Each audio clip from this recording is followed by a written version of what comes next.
Chapter 14. Michael Porter's 5 Forces Framework for Industrial Analysis. One of the crucial steps in picking stocks is to analyze the industry to which the chosen company belongs. After all, the size of a fish is limited by the size of the pond, meaning that the profits of a company depends on its own growth and also on the growth of the industry. So Michael Porter's 5 forces model was designed to do industry analysis. The 5 forces model is an analytical tool to understand the economic viability of a company concerning its industry. It was designed by Michael Porter in the year 1979 and its relevance exists till date. This model will help you to analyze the weaknesses and the strengths of various industries. Such analysis serve as a tool to pick the right companies while choosing to invest in stocks. Michael Porter's model is used to formulate the right strategies to support the long-term sustainability of businesses. The success of a business in an industry is dependent on the following 5 factors. Number 1. Barriers to entry. Barriers to entry are the challenges which bring difficulty in entering a new business market. These challenges comprises the parameters. When many entrants enter a trade, the competition rises and the profit share of each of the entrant gets smaller. Hence, the existing player ensure that the barrier of entry to their industries are high to stop the entry of many new players. Here is a list of questions to help you gauge how easy it is for the new entrant to enter into the industry. Number 1. How much capital is needed to start the business? It is easier to enter a new market when the amount of capital needed to start a new business is low. Number 2. What are the government regulations and legal barriers like trademarks, copyrights, etc. for entering the business? If the government regulations are relaxed, then many new entrants are expected. 3. How many brands are existing in the market? What is the brand power or the reputation of the existing brands? 4. How many products of the same category exist? 5. What kind of access is provided to the suppliers and distributors? 6. How easy it is to achieve the economies of scale? 7. What is the loss of exiting from the business? One interesting example of high threat to entry is Facebook, which is the leader with a dominant market share in the social media industry. Due to its excellent network, it is difficult for new players to enter the industry. Another example is the civil explosive manufacturing units industry, which offers an excellent barrier to new entrant. The government is stringent in issuing license to manufacture explosive, and so the existing players earn enormous profits. A smart investor looks for industry with less scope of new entrant as it means more significant profit share for the existing players. Second principle is bargaining power of suppliers. Bargaining power of suppliers refer to the negotiating power with the suppliers to dominate their terms and conditions on the buyer. If the supplier have a good bargaining power, they sell the resources at higher price than expected, or they may sell inferior quality of raw material. In either case, the profit margin of the buyer suffer badly, which will in turn negatively affect the investor's profits. So to gauge the bargaining power of suppliers, the following concerns must be addressed. Number 1. How many suppliers exist in the market? 2. What is the size of the top 10 suppliers of the industry? 3. What is the industry norm for order size for each supply? 4. What is the cost of the closest substitute available? 5. Are the buyers capable of backward integration with suppliers? If yes, then are there plenty of such buyers or just a handful of them? One real example with the high bargaining power of supplier is Intel. Intel holds the majority of market share to manufacture processors for laptops and desktop computers. It won't be wrong to say that it is one of the biggest supplier of processors. So laptop manufacturers like HP, Apple, Dell, etc. have to purchase processors on the pricing given by the Intel. It is an ideal example of high supplier power. Another example of low bargaining power of supplier is Indian Railways, which is owned by the public sector in India. Even though many companies manufacture wagons, railway is the only buyer. Thus, the supplier cannot dictate their pricing terms to the railways, and they end up earning low profit margins. It is an ideal example of the low bargaining power of supplier. So remember, the supplier have strong bargaining power when the number of supplier is less than the number of buyers, the resources are scarce, the alternatives or substitutes for the raw products are hardly available, and the suppliers are dominating and may consider forward integration with dealers. Low bargaining power of supplier helps the companies to work on their own terms, inviting better profits for investors. Bargaining power of buyers. The bargaining power of buyers refers to the negotiating power of the buyers to dominate their terms and conditions to the supplier. The buyer use their power to demand high quality products, low prices, and better customer support.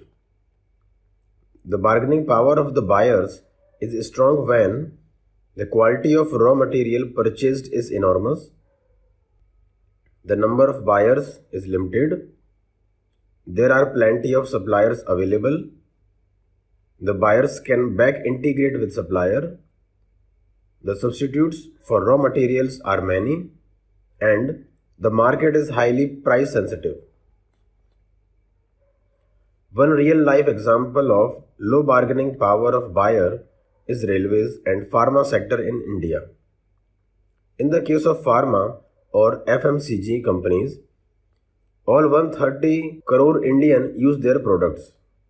Hence, owing to a vast customer base, the companies manage to make huge profits consistently even when their customers switch to competitors' products. Therefore, the bargaining power of customer in this case is very less. Bargaining power of buyers must be low so that they cannot dominate the companies, which otherwise would hit the investors' profits. Threat of substitutes. The threat of substitutes arise when the buyers have the choice to settle conveniently with another alternative without spending much more. For example, tea and coffee are highly compatible substitutes. If one is not available, the buyer happily settles for the other. So to gauge the threat of substitutes, you must figure out the following. Number 1. How many substitutes exist in the market? 2. What is the cost incurred by the buyer in switching to a substitute? 3. How are the other substitutes performing relative to the chosen product?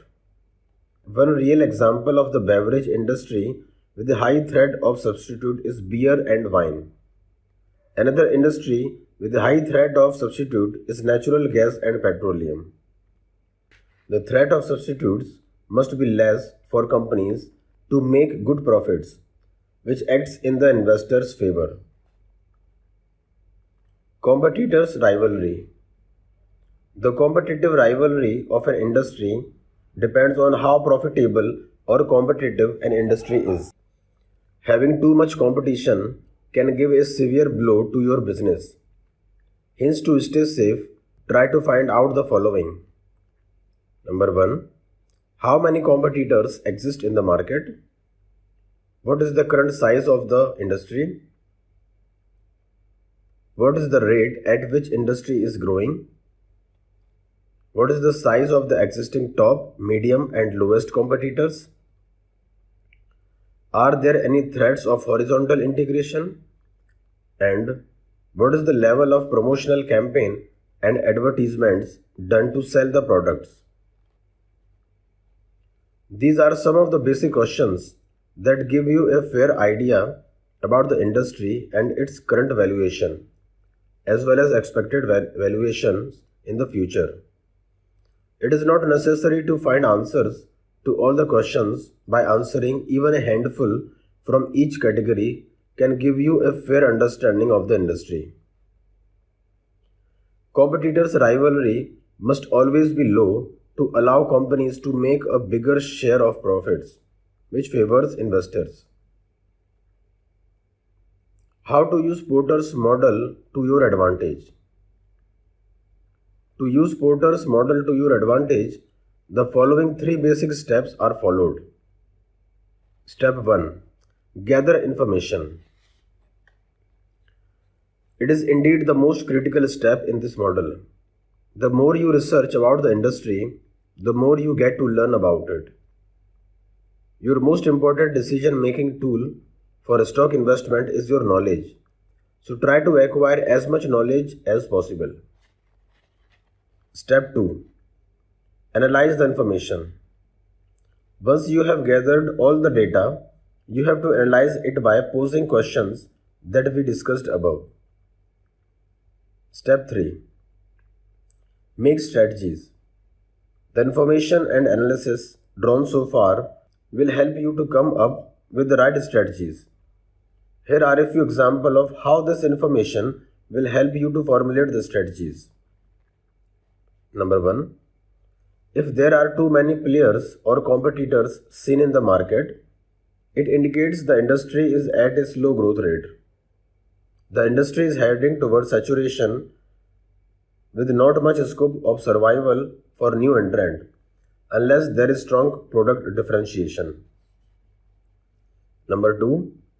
If the suppliers are dominant, then the profit margins are highly constrained and are connected to the supplier's policies. Example, the petroleum industry. Number 3. If the entry cost is too high, the stakes or the risk of taking up the business is very high. In such cases, you need to look at the industry growth, demand of products, existing players, nature of the industries, etc. For example, opening a posh hotel, opening a car showroom, or a branded jewelry showroom. The key takeaways from Porter's model. Porter's tool is a superb tool to analyze the market, yet it has its limitations like: Number 1. Porter's tool work out differently for varied industries. Even the results and interpretations may vary for similar industries, so every sector needs to be studied thoroughly and solely before jumping onto any conclusion. Number 2. This model has its limitation, which is why it is suggested to use other analytical tools like SWOT analysis, value chain analysis, or pest analysis. 3. This model works out the best when used for industries and not for a company. 4. You must use this model where there are at least 3 competitors in the industry. 5. You must also take a look at the government's input in the recent past in the chosen industry. 6. While analyzing any sector, you must see the stages of the life cycle of the industry. The earlier stages of growth are a bit more challenging and need to be analyzed accordingly. 7. You must try to figure out if the industry is changing for good, for bad, or is stagnant to be assured of your investment. Applying Porter's 5 forces model to the airline industry. In the last chapter, we discussed Porter's 5 forces model that helps in detailed industry analysis. Now in this chapter, we will use the same model to see how airline industry rank up. Barriers to entry. It is high for the airline industry. It is not easy for any new player to enter the airline industry. The reasons are as follows: strict government regulations, immense capital investment, and high gestation period. These three challenges or concerns provide a definite competitive advantage to the existing players to dominate the airline industry due to the limited entry of new players. Bargaining power of suppliers. It is very high in the airline industry. Any aircraft is built on two major parts. One is the aircraft itself, and the other is its jet engine. There are mainly two companies that are into commercial aircraft manufacturing, namely Airbus and Boeing. These two companies are the major suppliers of aircraft across the world. So they are catering to hundreds of airlines across the globe. Thus, these two suppliers have high negotiating powers and the buyers are forced to pay the prices these suppliers quote. Similarly, there are mainly three commercial jet engine manufacturers in the world. Now again, because of their monopoly, they enjoy high bargaining power. Bargaining power of buyers. It is high for the airline industry. What do we look for while buying the air tickets? Do we look for a specific brand? Would you be ready to pay a higher price to travel in your preferred airline? Of course not. We will invest by the cheapest available ticket. Thus, to sell the seats, the airlines keep their ticket cost low to grab as many customers as possible. These companies do not enjoy pricing power at all. Here, there is another example that can bring a fresh perspective to this analysis. Paracetamol is a type of drug that is widely used and is manufactured by almost every pharma company. But whenever we have a fever or pain, we go out to buy crocin, even when cheaper substitutes are readily available. And in this case, we don't mind paying extra cost for crocin because it doesn't affect our wallet to a large extent. But when it comes to airline, we are not willing to pay even 10% more for a ticket, as even a 10% premium payment substantially affects our wallets. Therefore, the airlines do not have any privilege to decide the air ticket fares, and there is no brand loyalty seen in this industry. This is precisely the reason why Indigo is the only successful operator currently, as it chooses to operate at a low cost as compared to its competitors. The threat of substitutes. It is on a medium level in the airline industry. The nearest substitute of the airline industry can only be railways. In some developed countries, the railway and the airline compete to grab more customers because the railway run on high speed networks and offer the same level of comfort as that of air travel. But in India, the situation is quite different. The railway offers affordability at the cost of prolonged travel time. but the airlines provide quick transportation at the expense of hiked prices. So there is a clear boundary between the two modes of travel, which are mutually exclusive and are not treated as substitutes to each other. But the situation is set to change in the coming years with the introduction of more and more high speed rail corridors. As more and more routes are mapped by high speed trains, the airline will find it increasingly tough to compete. Industry rivalry. It is medium for the airline industry. Due to cutthroat competition amongst airlines, many airlines have failed in the past and have been forced to shut operation or merge with more significant players. Presently, we have the following players: Indigo, SpiceJet, Air India, Go Air, Vistara, Air Asia, and other regional players. So these airlines fight firmly to get the best high traffic time slots, frequently traveled routes, etc. Even the premium airline players in India like Vistara and Air India have to fight with low cost operators for competitive pricing. So this is how, by using Porter's 5 models, you can analyze any industry.